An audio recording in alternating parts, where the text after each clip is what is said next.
At ito na nga, magkita-kita kami magwibinsan at pupunta na kami ngayon sa Luha Park upang magmerienda. Ito na nga pala ay mga bisano, mga matugapito. Saan kaya aabot ang 220 pesos na ito?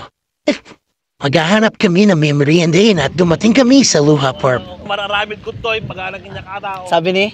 Ikata na araw upang maganap ng aming mga rainan. Tuloy-tuloy lang ang maglakad namin kahit mainit, pero sigurado na pausayan namin itong araw na po. At na may nakita pang rito tinuro ko. Pero mamaya na namin babalikan. Dimeredyo na muna kami sa paglakad at nakita namin ang image ng 100 Island. Ayan po yung mga 100 Islands kung saan matatagpuan doon sa mga isla-isla niyan. At nakita rin namin ang artista yun. Masyado pong seryoso at nandito namabit kami sa tabing dagat upang lasapin ang simoy ng hangin at lakas ng alon. Napakaganda ng tanawin, napakaganda ng dagat.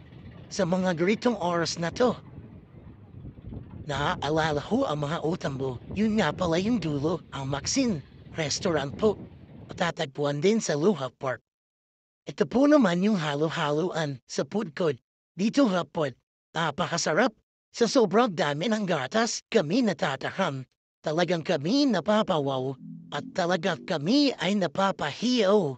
Hinihinday na namin matikban ang lasa ng iyong halo-haloan. Kaya guys, ang dagalar mo pa. Kami na iinip at ito mga pinsang ko at ito na nga. Hinahalo namin habang naglalakad kami. Pinakita ko pa sa inyong harapan kasama ko na yan at ito na. Kain na kami. Bye-bye.